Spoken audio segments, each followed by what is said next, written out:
Amina never chose to be a hero. She was just a hungry girl with dust on her ankles and calluses on her palms, walking the thorny path of Omalua, when fate collapsed at her feet, a stranger gasping leg, turning the color of night. She didn't know his name. She didn't know his world. She only knew the sting of venom and the weight of a life slipping away. With nothing but a strip of cloth, trembling courage, and a prayer, she fought death and won. Days later, engines roared, secrets gathered like storm clouds, and a promise meant for the savior slipped into the hands of a pretender. But truth has a stubborn heartbeat. It remembers a scar shaped like a crescent moon. It remembers kindness, and it always finds its way home. Before we dive in, tell us where you're watching from and what time it is right now. Drop your city and local time in the comments. If you love stories of courage, justice, and second chances, hit subscribe and join our African Stories family. The sun beat down mercilessly on the dusty footpaths of Omalua village, turning the ground into powder that rose with each step. Amina dragged her feet along that path, the weight of her old basket pressing against her thin shoulder. Her stomach had been empty since yesterday, yet her Aunt Kemi's voice still rang in her ears. "Go to the farm or the family will starve." There was no space for pity in that house, only chores and endless scorn. Amina once lived in a world filled with love. She remembered mornings when her mother plaited her hair, her father humming while stirring egg, stew the purple school bag she carried with pride. But that life shattered in the blink of an eye when a car crash stole her parents away. At only 14, she had been sent to live with her father's brother Baba Tayo and his wife Kemi. At first, their smiles promised comfort. But once the little inheritance left behind by her parents ran out, Amina became little more than a servant. Kemi's daughter Zuri enjoyed painted nails, new shoes, and idle laughter, while Amina worked until her hands blistered. School was denied to her. "Why waste money on a girl who's not mine?" Kemi snapped the morning she barred Amina from joining Zuri. And so Amina's world became sweeping compounds, carrying water and fetching yams while watching life pass her by. On this scorching afternoon, she thought only of finishing the chore and enduring the insults that awaited her at home. But destiny had its own script. Just as she turned a narrow corner between tall bushes, her eyes caught something unusual, a form lying across the path. At first, she thought it was a sack of cassava fallen from a farmer's cart. But when she moved closer, her breath caught in her throat. It was a man. He was sprawled in the dust, his shirt soaked in sweat, his leg twisted unnaturally. His lips were pale, his eyes fluttering like a candle in the wind. Then she saw it, 2 puncture wounds on his swollen calf, darkened veins crawling up his skin. A snake bite. Her basket tumbled from her grasp as she knelt beside him. "Oh God," she whispered, her voice trembling. No one was around, just the hum of cicadas and the relentless Sunday. She thought of running for help, but the man's shallow breathing tethered her there. Memories from an old science book flickered in her mind. With shaking fingers, she ripped a strip of cloth from her wrapper and tied it above the wound to slow the venom. For a heartbeat, she froze. Then instinct overcame fear. She bent down, pressing her lips to the wound, sucking the poison with all her strength and spitting it into the dirt. The taste was metallic, bitter, but she did not stop. Her stomach churned, her eyes watered, yet she fought the bile rising in her throat. Every second mattered. When she could do no more, she pulled his arm over her small shoulders, her body bending under his weight. Step by step, she dragged him toward the dirt road. Sweat poured down her face, her breath came in painful bursts, but she clung to him as though his life depended on her stubbornness alone.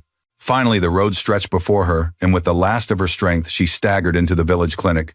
"Help, snake bite!" she screamed, her voice tearing through the air.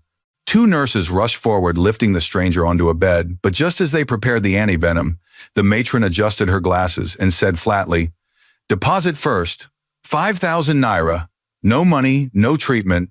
Amina stared in horror. "Please, he's dying. I will pay later." The woman shook her head. "This is not a charity home." Panic surged through Amina. She had nothing, not even a coin hidden in her torn slippers. She bolted out of the clinic and ran to the small hut of her only friend, Hope. Hope was pounding yam when Amina burst into the compound, desperation etched into her face. "Hope, please, I need 5,000. A man is dying. Snakebite," she panted. Hope's pestle froze midair. Without hesitation, she dropped it and rushed inside. Moments later, she returned with a bundle of notes. "This is my mother's pepper soup money. Bring it back, Amina, please." "I swear I will," Amina cried, clutching the money. Back at the clinic, she slapped the bundle onto the counter. The nurses exchanged looks, then hurried into action. The man's veins were injected with anti-venom machines, whirring as his life clung by a thread. Only then did Amina's body collapse into a chair, trembling from exhaustion. She glanced down and noticed something near the stranger's bag, a small pendant, a wooden charm carved with the letters KM. She picked it up instinctively, tucking it into her wrapper for safekeeping, unaware it carried the mark of destiny. By the time she returned home, the sky was burning orange with sunset. She had only 2 miserable tubers of yam in her basket, hardly enough to fill a pot. The moment she stepped into the compound, Aunt Kemi's sharp voice cut through the air. "Where have you been, useless girl? Chasing village boys?" "No," Auntie Amina whispered, dropping the basket at the door. Kemi's eyes narrowed. "If you come back pregnant, don't enter this house." Amina lowered her gaze, swallowing her tears.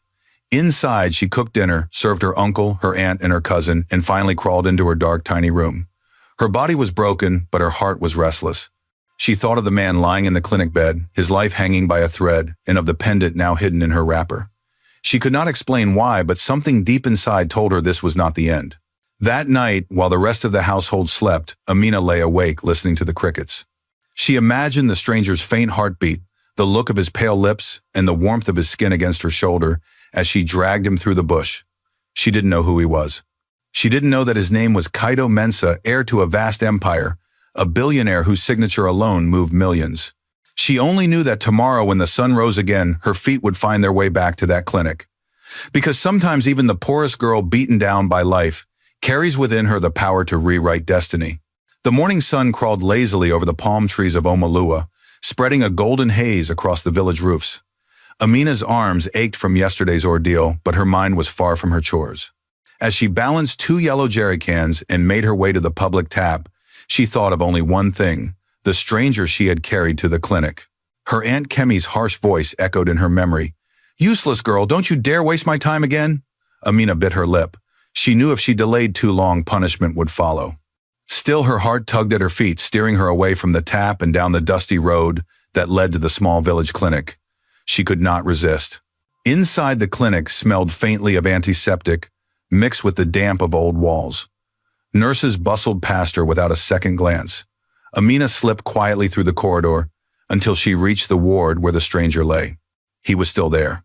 His body rested weakly on the thin mattress, an IV dripping into his arm.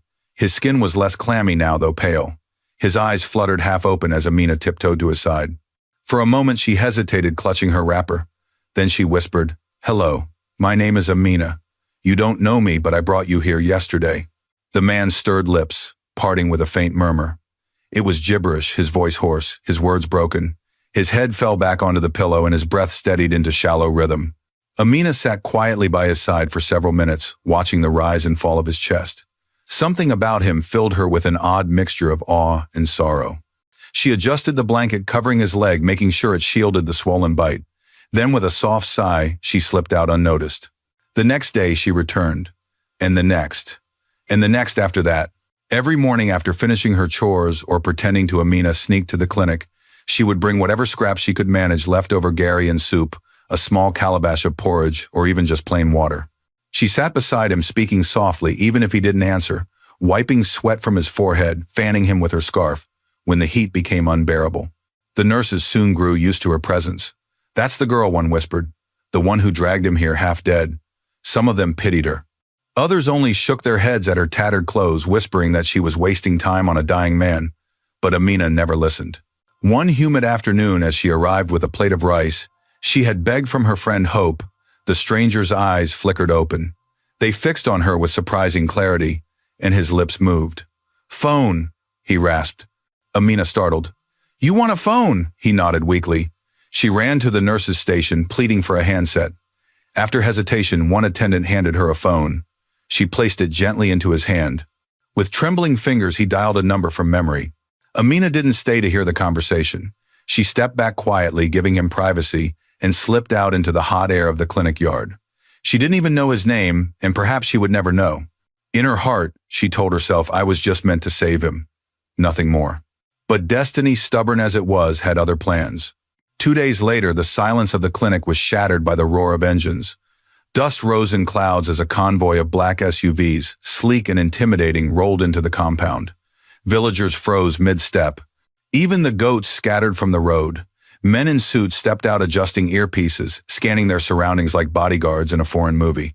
The head nurse nearly dropped her tray. "Who are these people?" she muttered. From the largest car emerged a tall, stern-looking man in a crisp suit, followed by a well-dressed woman holding a clipboard. Behind them trailed two other attendants carrying leather cases. Their polished shoes made no sound on the cracked clinic tiles as they marched in. "Where is he?" the man demanded. The village doctor stumbled forward, confused. Who do you seek?" "Our boss, Kaito Mensa," the assistant replied. "CEO of Mensa Group. He was admitted here 3 days ago after a snake bite." Gasps rippled through the staff. One nurse nearly fainted. Another whispered, "A billionaire, sleeping in our ward." The team stormed into the room, confirming their boss's identity. Within minutes, orders were flying. A private doctor checked his vitals, new medications were unpacked, envelopes of cash were handed to the stunned local staff. The quiet clinic had transformed into a palace. As Kaito's people prepared to transfer him to the city hospital, his voice broke through, faint but insistent. "There's someone I haven't seen." His assistant leaned closer. "Who, sir?" "The girl. The one who saved me. Find her." The nurse tried to calm him. "Sir, please rest. We'll take you home first. You can thank her later." Kaito closed his eyes, too weak to argue, as they lifted him carefully into the car. Within moments, the convoy sped out, leaving a cloud of dust hanging in the air. Minutes later, Amina arrived at the clinic gate with a bowl of beans and plantain balanced on her hip. She stopped dead, sensing the unusual silence. Inside, the ward was empty. She turned to a nurse in confusion. "The man, the one bitten by the snake. Where is he?" The nurse sighed, almost in disbelief. "His people came, rich people, billionaire. They carried him away just now in convoy. You didn't see. The cars were so many, they shook the whole street."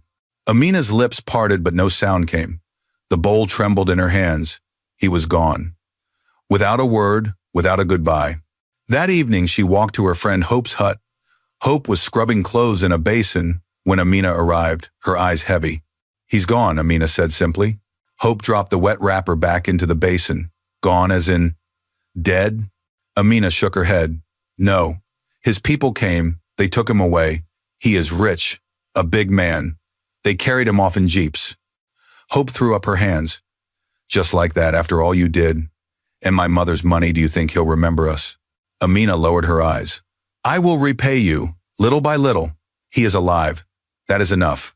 Hope studied her face, then sighed. "You're a better person than me." Amina tried to smile, but it never reached her eyes. That night, as she crawled onto her thin mat, the pendant with the letters KM pressed against her chest, she whispered to the darkness, "Whoever you are, I only pray you live." What she did not know was that far away in the heart of Eco City, Kaito Mensa was waking in a private suite, his body surrounded by machines, his life wrapped in luxury, and his mind haunted by the memory of a girl with trembling hands, a soft voice, and a scar shaped like a crescent moon. The air in Omalua was heavy with the scent of roasted maize and dust as the days rolled by. Amina had slipped back into the rhythm of chores, her body moving on instinct, but her mind was no longer the same. Each time she bent to sweep the compound or carried water on her head, her fingers brushed the hidden pendant she kept beneath her wrapper. The carved letters KM glinted faintly whenever the cloth shifted, as if whispering a secret she was not meant to forget. Meanwhile, far away in Eco City, Kaito Mensa's recovery was swift under the hands of the best doctors money could summon. His suite did not smell of sickness. It smelled of lilies, leather, and polished marble. Nurses rotated in shifts, private chefs prepared gourmet meals, and fresh flowers were delivered daily. Yet none of that filled the emptiness pressing against his chest. Whenever he closed his eyes, he saw her, the girl who bent over him, her lips trembling as she drew poison from his leg, her scarred hand pressing the cloth into his skin. He had not even thanked her. One morning, with his strength restored enough to sit without assistance, Kaito summoned his trusted aides Tunde and Zara. Their loyalty stretched back years, and he knew they would move mountains for him. "I need you to return to Omalua," he said, his voice low but steady. "Find the girl who saved me. Her name is Amina. She is the reason I breathe today. Bring her here. I intend to marry her." Zara's eyes widened. "Sir, do you mean it? You wish to marry a village girl you barely know?" Kaito's jaw tightened. "I know enough. She gave me life. Now I want to give her mine." Without hesitation, they obeyed. That very week, the convoy of black SUVs once again thundered into the narrow village roads of Omalua. startling chickens, scattering children, and drawing neighbors to their doorways. Dust rose as the cars stopped before the compound of Baba Tayo and Kemi. The sight was almost surreal. Kemi stood frozen at the doorway, her wrapper stained with palm oil from the stew she had been stirring. Baba Tayo shuffled out from the back, chewing slowly on cola nut, his eyes bulging at the spectacle of city people in fine suits. Villagers whispered among themselves, "Who are these visitors, politicians? No, it must be something bigger." Tunde stepped forward with a practiced smile. "Good afternoon. We are here on behalf of Mr. Kaido Mensah, CEO of Mensah Group. A few days ago, he was bitten by a snake near the farm. He was saved by a young woman named Amina, your niece. He has sent us to thank her personally." Kemi's jaw slackened. Baba Tayo blinked, unsure whether he was awake or trapped in a dream. Zara added gently, "Our boss intends not only to thank her, but to take her as his wife. He has asked us to present bride price and arrange for her hand in marriage." The words struck like lightning. A marriage proposal from a billionaire for Amina. Kemi's heart pounded like a drum. She turned quickly to her husband, her eyes blazing with greed. In an instant, she dragged him into their bedroom, shutting the door tightly. "Do you hear this, Tayo?" she hissed. "Do you understand what this means? Our family will join with wealth beyond measure. This is our chance." Baba Tayo rubbed his bald head nervously. "But Kemi, they came for Amina. That is who saved him. That is who he asked for." Kemi's lips curled into a sneer. "Who cares? Amina is nothing. She is a burden, a curse we've carried too long. Do you think we will allow her to reap this blessing while our own daughter wastes away? No. Zuri will take her place. Look at her, same age, same frame. The city people won't know the difference." Her husband frowned. "Kemi, this is deceit. It will not end well." She leaned closer, her eyes gleaming. "And what are the roof repairs you've been whining about? The debts you cannot pay? Do you want to die in poverty while Amina climbs into silk sheets? Open your eyes, Tayo. This is destiny knocking." Before he could reply, she stormed out and called loudly, "Zuri, come here." Zuri emerged, her nails freshly painted, her eyes curious. "Yes, Mama." "You will pretend to be Amina," Kemi declared. "You will be the one to marry this man." Zuri gasped. "But Mama, he might know. What if he asks questions?" Kemi waved off her doubts. He was unconscious most of the time. He never saw her face clearly. All he remembers is a voice, perhaps a touch. "You can mimic that. You are beautiful. You will wear Amina's wrapper. Speak softly, lower your gaze. Soon you will be his wife, and our lives will change forever." Zuri hesitated, chewing her lip. "And if he discovers the truth, by then it will be too late," Kemi snapped. "Bride price paid, marriage sealed. He cannot return you. Do you understand?" Slowly, Zuri nodded, though fear flickered in her eyes. Within the hour, she was dressed in Amina's faded wrapper, her hair tied simply, her face painted with an air of false humility. When she stepped into the courtyard, Zara and Tunde exchanged approving glances, believing they had found the right girl. Bride price negotiations began immediately. Lists of yams, goats, rice, palm oil, and cash were drawn. Envelopes exchanged hands. The compound buzzed with sudden wealth. Meanwhile, Amina was far from home. Kemi had cunningly sent her to clear the back farm and weed another man's field for a small fee, ensuring she would be absent when destiny arrived at her doorstep. Bent over rows of cassava, sweat dripping down her brow, Amina had no inkling that her life was being stolen piece by piece back in the compound. By sunset, Zuri had accepted gifts, smiling shyly, as though bashful before her new life. The villagers clapped and sang, gossiping about the poor orphan who had suddenly risen into fortune, never realizing it was the wrong girl standing in the spotlight. When Amina returned home that evening, her basket filled with weeds and dirt, she sensed the strange quiet.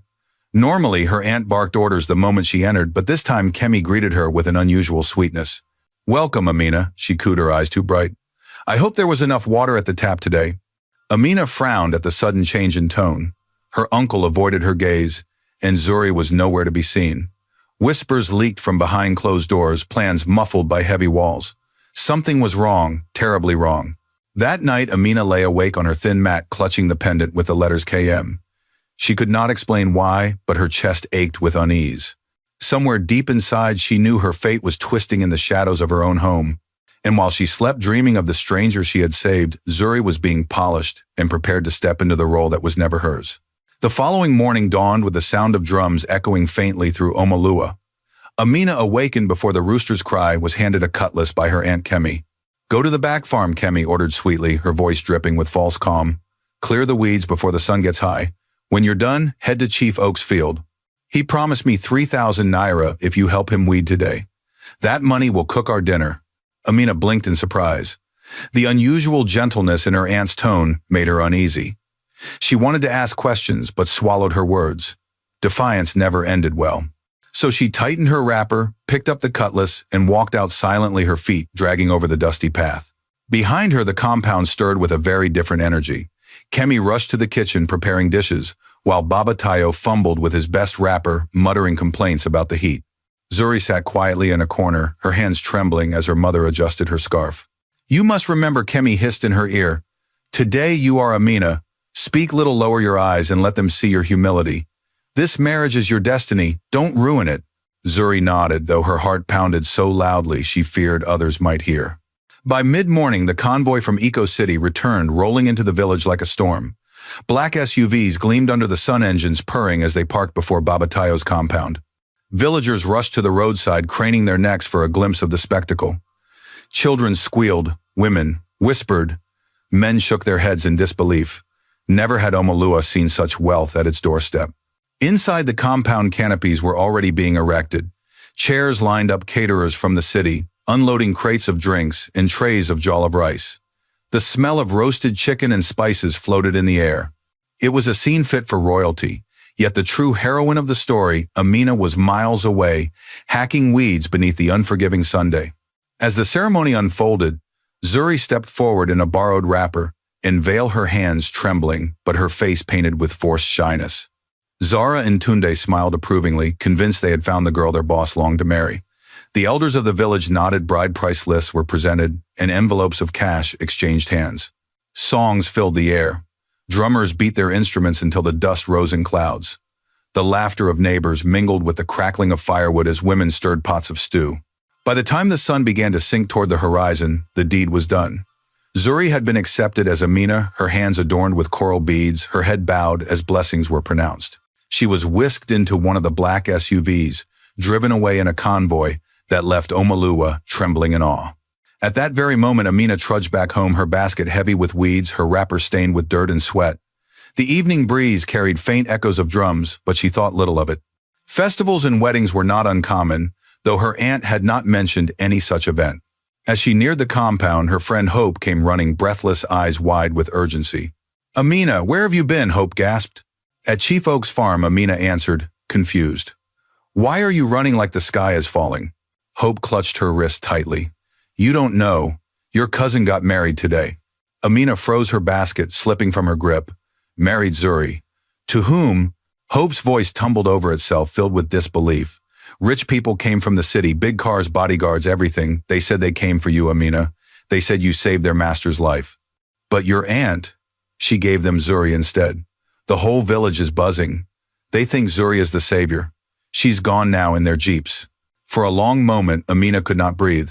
Her chest felt hollow, her ears rang with silence louder than drums. She whispered almost to herself, "Nobody told me." As if to mock her, the convoy roared past them on the narrow road heading back toward the city. The cars were sleek, tinted, and powerful, leaving a trail of dust in their wake. Amina blinked through the haze, her heart sinking as she realized the truth. The chance, the recognition, the reward that fate had whispered into her hands gone stolen, snatched from her by the people she trusted least. Hope squeezed her hand. "Amina, I'm so sorry, it isn't fair." But Amina could not respond. She simply picked up her basket and walked home, each step heavier than the last. When she reached the compound, the celebration had already ended. Chairs lay scattered, empty bottles littered the ground, and remnants of food clung to plates. Kemi stood in a shimmering gold lace wrapper, beads around her neck, smiling with the triumph of someone who had conquered destiny. Baba Tayo puffed his chest beside her, chewing cola nut as though he were a king. Amina paused at the gate, staring at them, her voice quiet but sharp. "Congratulations, Auntie. Congratulations, Uncle." Kemi's smile widened, though her eyes gleamed with contempt. "Thank you. Your cousin just got married to a great man. You had better start thinking of your own husband. We cannot feed you forever." Her words cut deeper than any blade. Amina lowered her gaze, whispering nothing. "Now clean up this place," Kemi barked suddenly, her sweetness vanishing. "The compound looks like a dustbin." Without protest, Amina dropped her basket, picked up a broom, and began sweeping. Her hands shook, but not from exhaustion. She swallowed her rage, burying it deep. If tears gathered in her eyes, she blinked them away quickly. Crying only gave her aunt more ammunition. By nightfall, when everyone had gone to sleep, Amina sat alone in her small dark room. Her knees pulled to her chest, her back pressed against the cold wall. In her palm lay the pendant she had hidden all along the wooden charm, carved with KM. She rubbed her thumb over its grooves, whispering to herself, "I know the truth, and the truth never hides forever." She did not know how or when, but something deep inside told her this deception would not last. Destiny was not so easily stolen. Far away in the glittering mansion of Eco City, Kaito sat upright in his hospital bed, awaiting the arrival of his bride. His heart beat fast, his thoughts filled with the girl whose bravery haunted his every dream. When Zuri was led into his room, draped in elegance, he stared at her in confusion. His smile faltered. His breath caught. Something was wrong, terribly wrong. The girl before him was not the one who had saved him. The eyes were different. The voice, the presence, even the smell of her perfume clashed with the memory that burned into his soul. But for now, the world celebrated. The wrong bride had been chosen, and the real savior was left in the shadows of Omalua, clutching the last piece of evidence that might one day restore her stolen destiny. The grandeur of Eco City's hospital suite was unlike anything Zuri had ever seen. Marble floors gleamed like mirrors, crystal chandeliers rained light from the ceiling, and fresh lilies perfumed the air. She entered with her head bowed, trying to hide the tremor in her steps. To the doctors and staff, she was introduced as Amina, the village girl who saved Mr. Kaito Mensa's life. But in truth, she was an actress in her mother's cruel play. Kaito's heart leapt the moment the doors opened. He had waited impatiently, eager to finally see again the girl whose trembling hands and soft whispers had kept him tethered to life in that tiny village clinic. But when his eyes fell on Zuri, his anticipation dissolved into confusion. She was pretty, yes, well-dressed and adorned with coral beads. But something was missing. Everything was missing. He remembered the scar shaped like a crescent moon on her rough palm, the smell of smoke and palm oil lingering in her hair, the raw kindness in her voice. This girl before him wore perfume that stung his nose, and her manicured hands bore no scars. Kaito frowned, leaning back against his pillows. "Who are you?" he asked bluntly. Zuri's heart skipped. She bowed her head lower. I am Amina," she said softly, rehearsing the lie her mother had forced upon her. Kaito studied her, his eyes sharp, his chest tightening with unease. His mother, Mama Grace, rushed forward, her wrapper flapping as she clasped Zuri's hands warmly. "My daughter," she said, tears brimming in her eyes. "God bless you for saving my son. You are part of this family now." Kaito opened his mouth to object, but his father, Chief Mensa, cleared his throat. "Son, you asked us to bring her?" "We did. Show some gratitude." Kaito swallowed his protests. He was still recovering, still vulnerable. Perhaps he thought the haze of venom and drugs had clouded his memory. Perhaps he was imagining details that never existed. Yet deep inside something screamed, "This is not her." Days turned into weeks. Zuri basked in the luxury of the Mensa estate, pampered like a queen. She strutted through gilded halls, servants bowing low chefs, preparing her favorite meals, and tailors delivering silk gowns. To the world, she was the poor village girl whose courage had captured a billionaire's heart. But Kaito kept his distance. He watched her carefully, every move, every word, searching for fragments of the girl who had knelt beside him in the clinic. They never came. Instead, he saw vanity in her eyes, impatience in her tone, greed in her hands as she reached for jewels and perfumes. One evening, Zuri entered his room carrying a tray of steaming food. She placed it gently on the table and smiled shyly. "I made this for you, my husband," she said, lowering her gaze. Kaito lifted the lid. The stew smelled rich, spiced with city herbs. He picked up a spoon but paused. "What is this?" "Egusi soup," Zuri replied confidently. Kaito's eyes narrowed. "The girl who saved me used to bring me gari and soup so watery it barely filled the plate. She fanned me with her scarf when I was too hot." She spoke gently with no perfume clinging to her clothes. His gaze hardened. "You are not that girl." Zuri's hands shook. She forced a laugh. "Perhaps you remember wrongly, my love. You were unconscious fevered. Memories play tricks in sickness." Mama Grace entered at that moment, breaking the tension. She smiled at Zuri warmly. "Leave him be, my dear. He is still weak." Zuri obeyed, relief flooding her chest, but Kaito remained restless.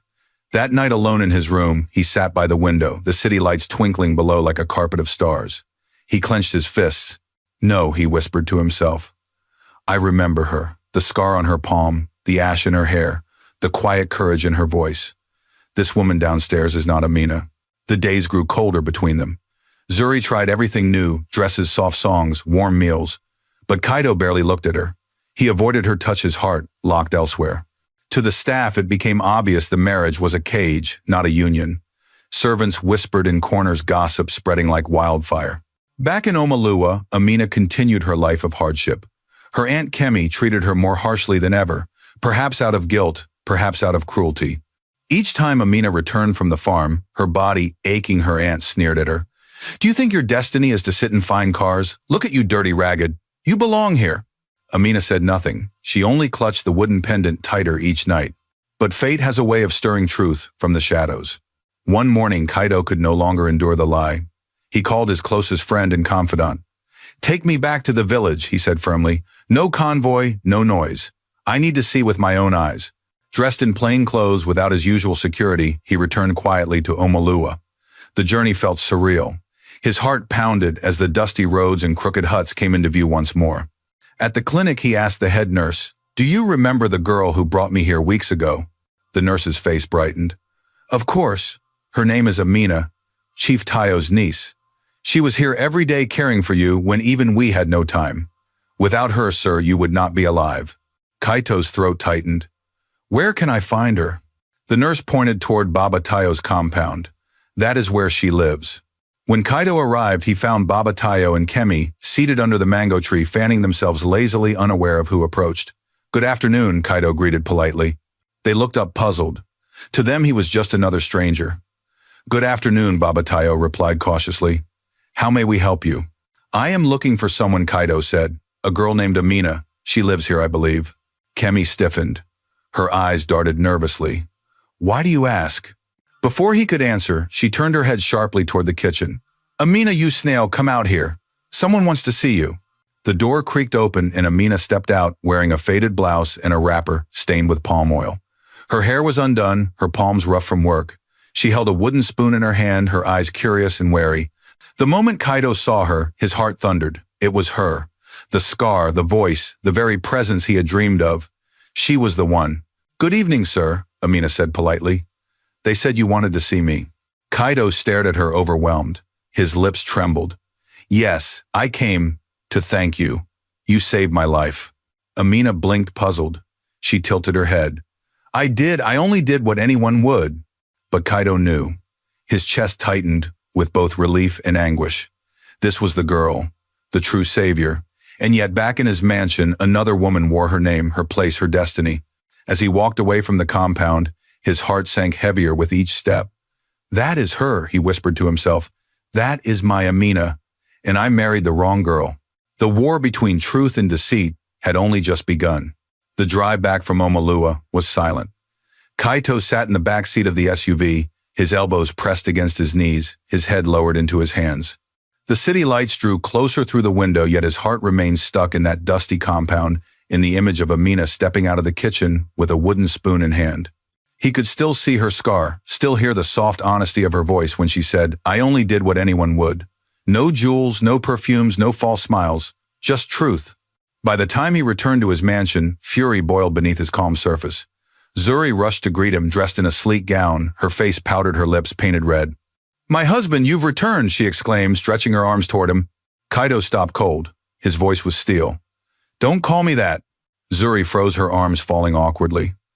"What do you mean we are married? Your family accepted me. The bride price—" "Enough," he snapped, his voice thundering through the hall. Servants froze mid-step, their eyes wide. "You are not the girl who saved me. You are not Amina. You are an imposter planted in my house by liars." Tears filled Zuri's eyes. She fell to her knees. "Please, I beg you. I only did what my mother asked. Don't throw me away. I can be the wife you need." But Kaito turned his back, his jaw clenched. "I would rather die alone than live with a lie." He stormed up the staircase, his footsteps echoing like war drums. That night, Mama Grace entered his room, her face lined with worry. "Son, what are you saying? We brought the girl from the village. We honored your request. Now you are calling her a fraud. Have you lost your senses?" Kaido turned sharply, his eyes burning. "Mother, listen to me. I remember the girl who saved me. She carried me on her frail shoulders, fanned me with her scarf, fed me Gary with her trembling hands. She had a scar on her palm shaped like the crescent moon. The one downstairs has no such scar. She smells of perfume, not firewood. She doesn't know how to cook plain porridge, only rich stews. She is not Amina, and I will not be deceived in my own home. Mama Grace's lips trembled. But son, people already know you are married. Society will talk, your enemies will laugh. Must you create a scandal? Let them laugh, Kaito said coldly. I would rather face their scorn than live in this lie. Weeks passed in tension. Kaito refused Zuri's meals, refused her presence, refused even to let her sit near him. She roamed the mansion in despair, her new clothes and jewels suddenly heavy with shame. Servants whispered and gossip spread across the city. The billionaire's marriage is cursed. Back in Omalua, Amina's life trudged on, as though nothing had changed. Her Aunt Kemi barked orders daily, piling her with endless chores, while Zuri's absence only made the burden heavier. But late at night, when she lay on her mat, she fingered the wooden pendant inscribed with KM. Sometimes she stared at the half-torn hospital receipt she had hidden beneath her pillow, the one that bore her name and signature. Two tiny fragments of truth, waiting like seeds to be planted. One evening, Hope rushed into Amina's hut, her eyes shining with excitement. Have you heard rich men from the city are back? They are asking questions again about you? Amina frowned uneasy. About me, why I did nothing special. Hope gripped her shoulders. Nothing special. You saved a man's life, and now he's searching for you. I swear, Amina, your destiny is bigger than this village. Amina smiled faintly but shook her head. My destiny is to survive, Hope. Nothing more. But destiny does not ask permission, it crashes in like a storm. A week later, Kaito returned to Omalua, this time not in disguise. He came with his parents, his aides, and a group of respected elders from Eco City. The convoy rolled into the village like thunder, drawing crowds from every corner.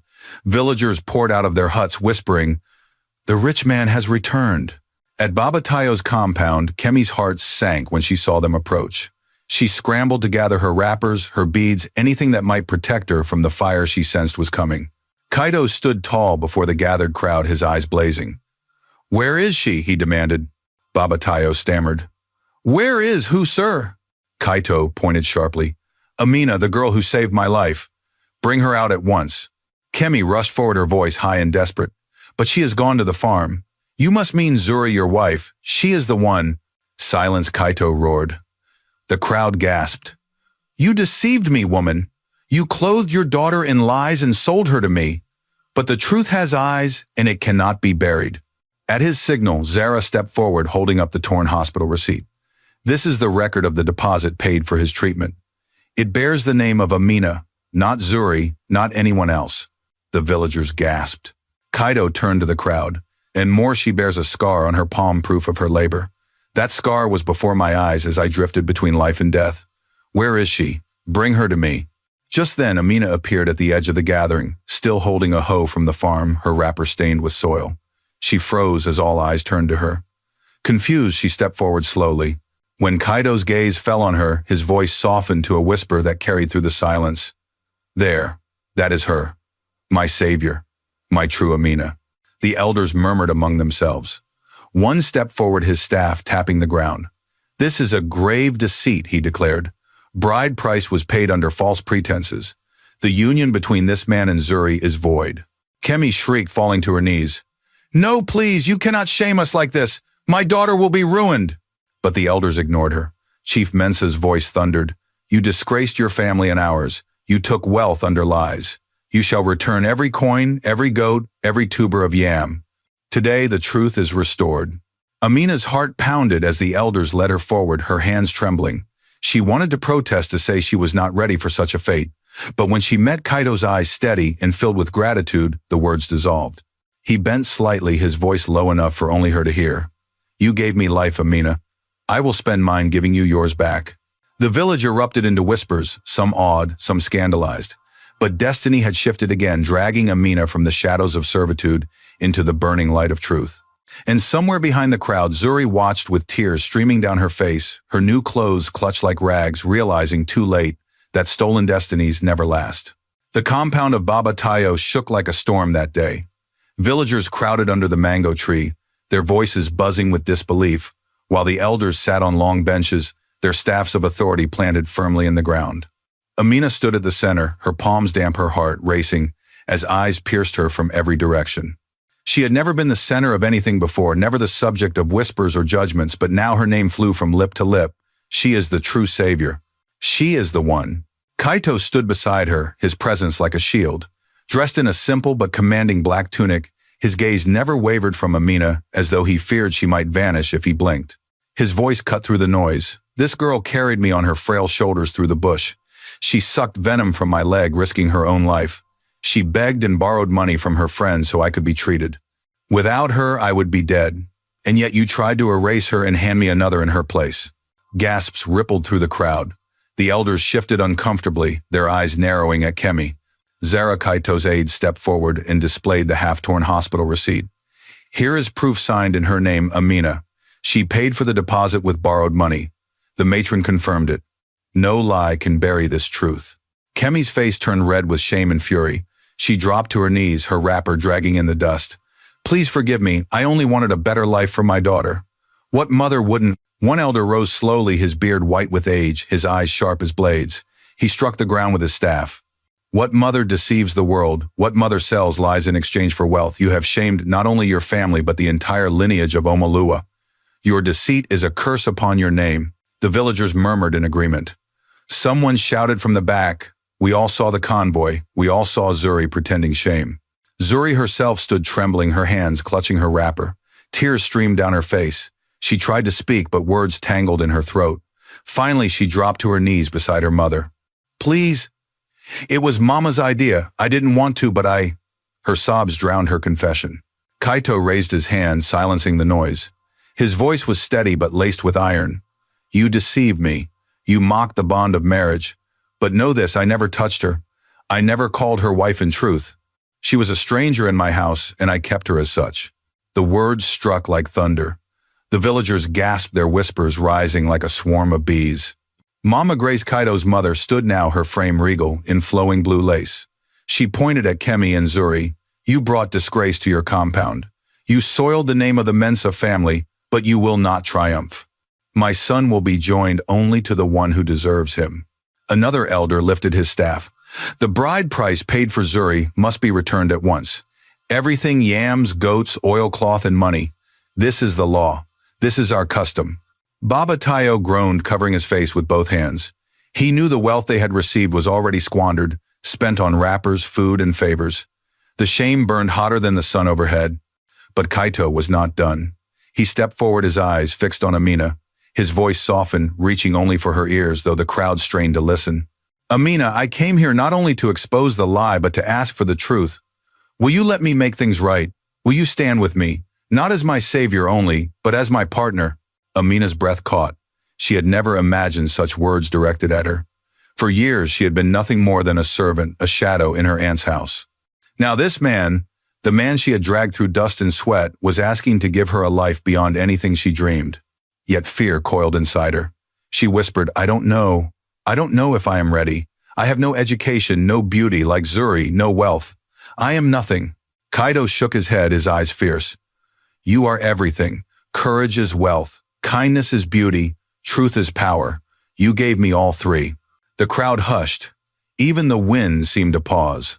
The head elder turned to Amina. Child, do you accept him? Do you accept this union witnessed today by all? Amina's lips trembled. She glanced at Kemi, who looked away in shame, at Zuri, who wept quietly into her palms, at her uncle, who still hid his face. Then her gaze returned to Kaito. His eyes held no lies, no greed, only sincerity. Yes, she whispered at last, her voice barely audible. I accept. The crowd erupted, some clapping, some cheering, others shaking their heads in disbelief. The elders nodded solemnly. Then let it be so, the head elder declared. The false bond is broken. The true one begins. Today we restore what deceit tried to destroy. The ritual was simple yet profound. A calabash of palm wine was brought, shared between families. Kaito offered it to Amina, and she sipped, her hands trembling as he followed. The elders pronounced their blessings, invoking the ancestors to guard this new union. Kemi wailed, beating her chest. My daughter will be ruined. She will never find another husband. But the crowd silenced her with glares. Shame was now her only companion. As the ceremony ended, Kaito took Amina's hand, gently raising it high for all to see. This is my wife, he declared. Not by wealth, not by deceit, but by truth.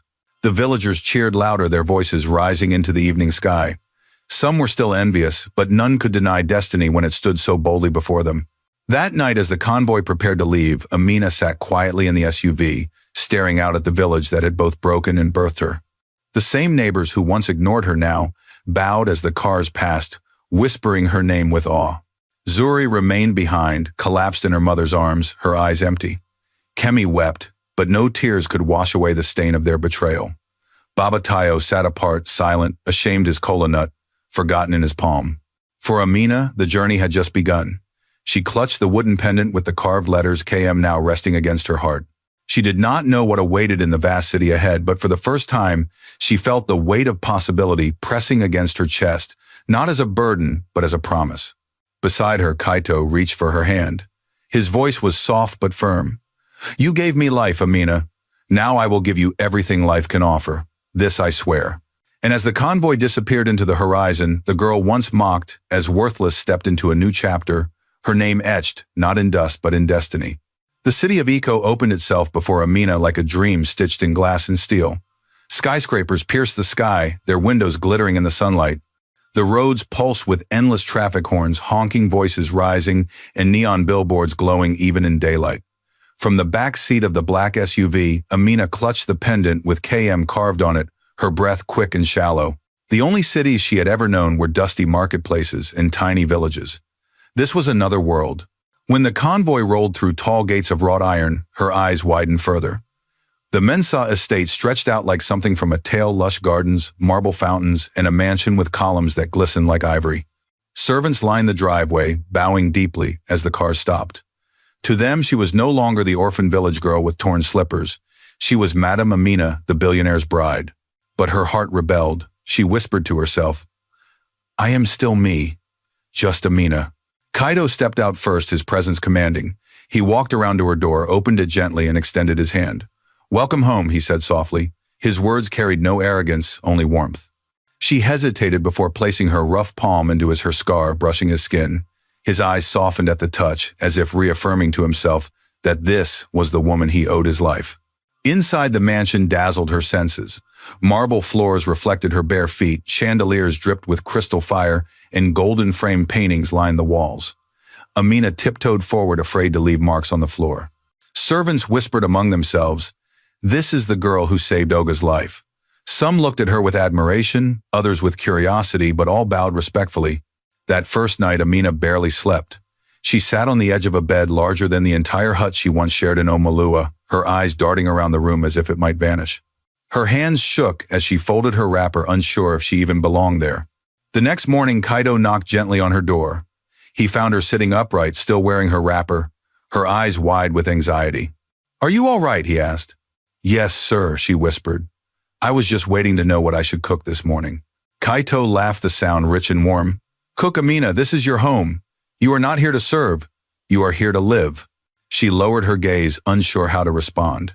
In her world, service was the only identity she had ever known.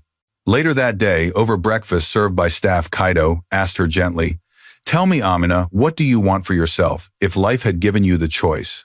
Her spoon froze midair. Slowly she whispered, "I wanted to go to school. But after my parents died, there was no money. My aunt said it was a waste." Kaito leaned closer.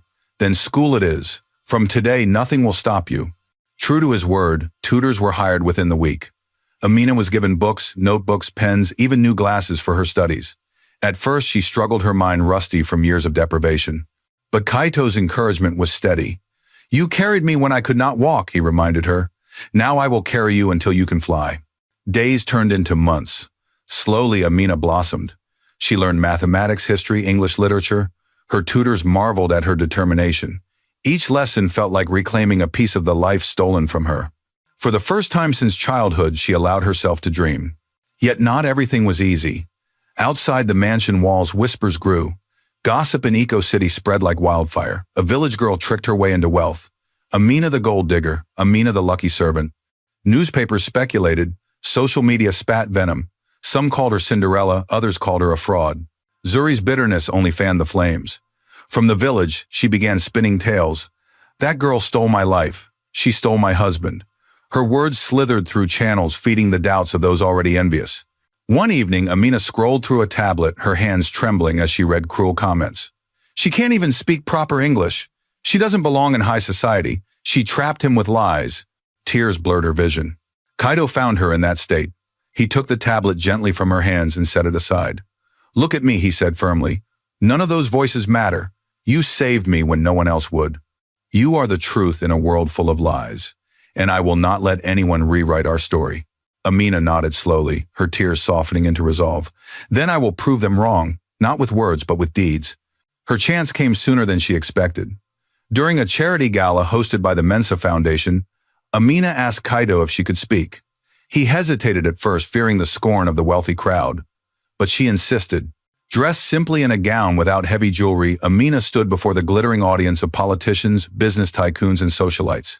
She told her story not as a fairy tale, but as a raw truth. "I am Amina from Omalua," she began, her voice steady. "I was not born into wealth. I was born into hardship. I was told my life was worthless, that my only destiny was to serve. But one day fate placed me before a dying man. I had nothing, no money, no strength, but I gave what I could. I gave my courage, I gave my hands. That is why I stand here today. Not because of luck, not because of beauty, but because truth cannot be stolen forever." The hall fell silent. Some eyes brimmed with tears, others with respect. The same society that had mocked her now rose to their feet in applause. Kaido's chest swelled with pride. In that moment, Amina ceased to be a shadow and became a voice, a symbol of resilience. Afterward, Kaito took her hand, whispering, "Do you see now? You belong here more than anyone." Yet, shadows lingered. Back in Omalua, Zuri's envy burned hotter with every story of Amina's rise. In her bitterness, she sought allies among city dwellers who despised the Mensa family. She whispered lies, plans, schemes determined to bring Amina down. But destiny, stubborn and unyielding, had already chosen its path. For Amina was no longer just a poor orphan. She was becoming a woman of strength, a voice for others, a light too bright to be dimmed. As she lay that night in her new home, the pendant with KM pressed against her chest, she whispered to herself, "I am not nothing. I am Amina, and this is only the beginning." The days in Eco City began to follow a rhythm, but nothing about Amina's new life ever felt ordinary. Every morning she rose early, still clinging to the habits of village life. Instead of sleeping late on silken sheets, she would sweep her room, water the flowers in the balcony garden, and kneel in prayer before the sun fully lifted itself over the city skyline. Servants begged her to rest, but she always shook her head. "If my hands do nothing, my heart will grow restless," she said. Kaido watched her quietly. The world called him powerful, yet he marveled at how this young woman who had once carried water on her head through dusty fields could now carry herself with such grace among marble pillars. Still, he knew her path was only beginning. One afternoon, as they shared tea in the courtyard, Kaido asked her, "Amina, now that you've started your studies, what would you truly like to do with your life?" Her eyes lit with hesitation. She fiddled with the pendant around her neck, the wooden charm engraved with KM, before answering softly, "I don't want to rise alone. I want the girls of Omalua and all villages like it to rise with me. I want them to have what I was denied, education, skills, hope." Kaido's lips curved into a slow smile. "Then let's build it. A foundation, a program. Call it whatever you like, but let it be yours." Amina gasped. "Truly, you would allow me?" "I will not allow you," Kaido interrupted gently. "I will support you. The dream is yours to lead." And so the Roots to Rise initiative was born. Amina worked tirelessly with mentors and volunteers, creating scholarships for village girls, hiring teachers, and building a training center where they could learn trades like tailoring, agriculture, and computer skills. At first, the city elites scoffed. "What does a village girl know about running a program?" they sneered. But Amina pressed on, fueled by the fire of every insult ever hurled at her. She traveled back to Omalua with her team, speaking to families beneath the same mango trees where her fate had once been debated. Parents were skeptical. "Girls belong in the kitchen," some muttered. But Amina looked them in the eye and said, "Did the kitchen save a billionaire's life? Or was it courage and knowledge? Give your daughters a chance." Slowly, hearts softened. Girls began to attend. Their laughter filled the classrooms Amina helped build. And for the first time, hope flowed through the village like fresh water after a drought. Yet while Amina's light grew, Zuri's bitterness festered like an unhealed wound. After being cast aside in disgrace, she left Omalua and fled to the city. There she fell into the company of restless young men who thrived on gossip, envy, and scandal. Together they plotted to smear Amina's name. She is no saint, Zuri hissed one evening, her eyes sharp with venom. She tricked my mother, my family, and now the whole country. She pretends to care for the poor, but she only wants power. Help me expose her. The men grinned, smelling opportunity. Within days, false stories surfaced online. Headlines screamed village girl steals billionaire's heart, and fortune blogs claimed Amina had bewitched Kaido, that she was a fraud, using charity as a mask for greed. Even doctored photographs appeared showing her in places she had never been. At first the storm shook her. She sat at her desk, tears streaming, as she scrolled through the hateful lies. Maybe I should step back, she whispered to Kaido one night. Maybe the world isn't ready for me. But Kaido took her hands firmly. The world was not ready for me either, Amina. When I built my empire, they called me reckless. When I gave jobs to the poor, they said I was wasting money. Lies are shadows, truth is the Sunday, and the sun always rises. Her resolve hardened. She doubled her efforts with the foundation, inviting journalists to witness the work firsthand. They filmed the classrooms, the farms, the girls learning to read for the first time. Soon, stories of her impact drowned out the rumors.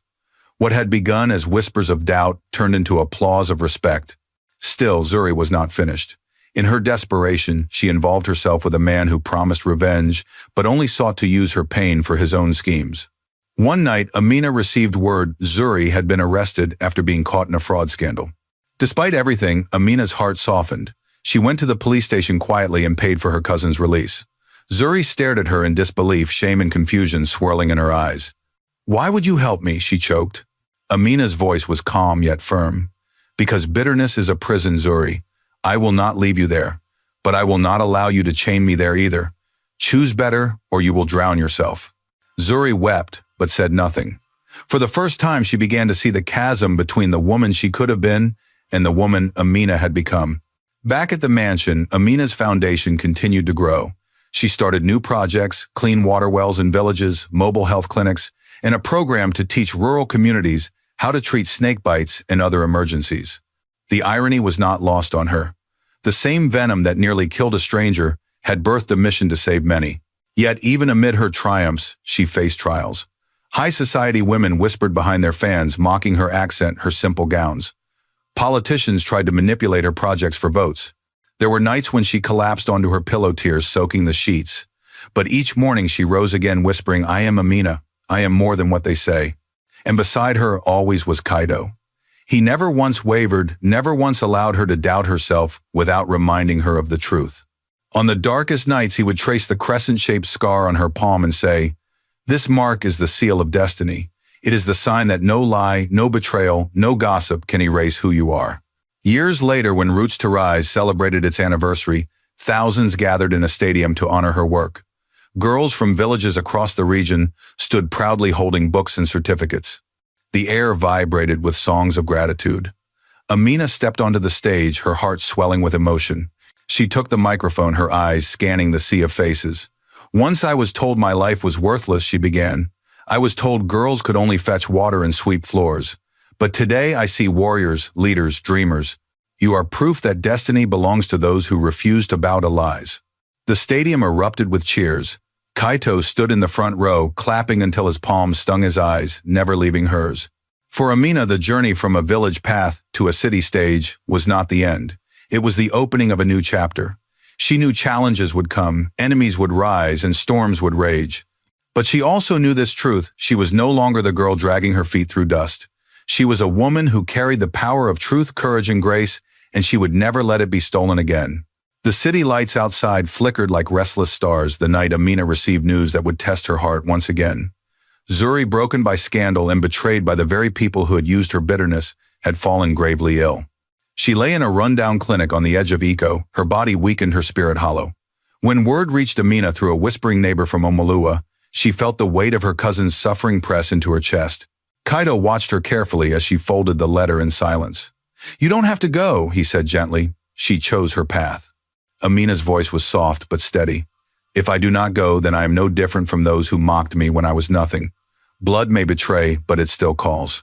The next morning she traveled quietly to the small clinic. The room smelled of iodine and damp plaster. On the narrow bed lay Zuri, her once proud eyes dulled with defeat. She turned her head slowly, disbelief flickering when she saw Amina standing in the doorway. You! Zuri croaked, her voice fragile. Why are you here to see me ruin, to laugh? Amina moved closer, setting down a parcel of food and medicine. No, I came because pain should not be faced alone. I came because once I was left to carry burdens with no hand to help me, I will not do that to you. Tears rolled down Zuri's cheeks. I hated you, Amina. I wanted your life, your place. And yet even after all I did, you still helped me. Amina reached for her handscar, meeting smooth skin. Hatred is poison, Zuri. I learned that saving a man from snake venom, if poison remains, it kills the body. If hatred remains, it kills the soul. Let it go, or it will consume you. For the first time, Zuri broke down completely. Her sobs filled the small room, her hands clutching Amina's as though they were her last tether to life. That day, a seed of healing began to sprout. When Amina returned to the mansion, Kaito met her at the door, his expression unreadable. She told him what she had done, expecting reproach. Instead, he cupped her face with his hands and whispered, "This is why I love you. You forgive even when the world would condemn. You see light even in those who wronged you." Months passed and Amina's life wove itself between public triumphs and private challenges. The Roots to Rise initiative grew into a network of schools and training centers across villages. Her work earned her invitations to speak at international forums, where she told her story with humility and fire, reminding the world that heroes are often hidden in the poorest places. Yet Amina never allowed herself to be carried away by fame. Each evening she returned home, removing her shoes at the mansion door, sitting on the balcony with Kaito, and eating simple meals of yam and stew. She told him often, "I don't want to forget the taste of where I came from. It keeps me human." Their love deepened not with extravagance, but with quiet promises.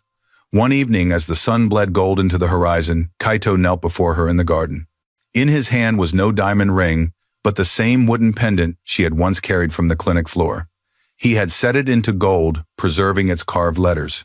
"Amina," he said, his voice thick with emotion, "this pendant was once a lost trinket lying unnoticed. You carried it, not knowing it marked my name, just as you carried me not knowing who I was. Now I ask you, will you let me carry you in wealth, and in hardship, in peace, and in storm for the rest of our lives?" Tears blurred her eyes. She whispered, "Yes, not because of gold or power, but because of truth. You are the man I saved and the man who saw me when no one else did." Their wedding was not a spectacle of diamonds and chandeliers. It was held in Omalua beneath the mango trees where everything had begun. Elders blessed the union, villagers sang, and children danced in circles. Even Baba Tayo, humbled by shame, but softened by time, stood quietly at the edge, tears rolling down his cheeks. Kemi sat beside him, her face lined with regret, whispering prayers under her breath. When Amina walked through the village in her simple ivory gown, holding Kaito's hand, the people bowed, not to her wealth but to her story. She had risen from dust to destiny, carrying her truth like a banner. Years later, Amina became a mother. Her children grew up not in the shadow of luxury, but in the light of values. She instilled humility, kindness, courage. She often took them back to Omalua, showing them the tap where she once fetched water, the farm paths where she once bent her back, the clinic where destiny shifted. This, she would tell them, is where our story began. Never despise humble beginnings. They carry the seeds of greatness. As for Zuri, she found her own path. After recovering from her illness, she chose a quieter life, marrying a humble electrician who treated her with respect. Though bitterness still flickered in her from time to time, Amina's act of mercy had planted a seed she could not uproot. She never reached the heights she once craved, but she learned to live with dignity. In the end, Amina's legacy was not only in schools or programs, but in hearts. She taught her children, her village, and even her enemies that truth endures, that love heals, and that destiny cannot be stolen by deceit. And on quiet evenings, as the city lights shimmered and the world slept, she sat beside Kaito in the garden, the golden pendant resting between them. They spoke little, for words were not needed. Their silence was full of gratitude, for venom turned into victory, for betrayal turned into blessing, for a life once despised now crowned with purpose. For Amina had learned the greatest truth of all: sometimes the poorest hands carry the richest destinies. Dear friends, Amina's story is more than a tale of betrayal and triumph. It is a reminder that life can push us into the dust, but courage and kindness can lift us higher than we ever dreamed. Betrayal may delay destiny, but it cannot erase it. And wealth without truth is emptiness, while even poverty with integrity can open the gates of greatness. If you've ever felt overlooked or undervalued, let Amina's journey remind you, your worth is not defined by what others say, but by the light you carry inside. The scars on your hands, the hardships you endure, They are not signs of weakness, but marks of resilience. Before you leave, share in the comments what lesson touched your heart most in this story. Where are you watching from, and what time is it right now? Let's build a circle of voices across the world. And if you want more stories of courage, betrayal, and redemption, don't forget to hit subscribe and join our growing family of African stories. Together, we keep these lessons alive.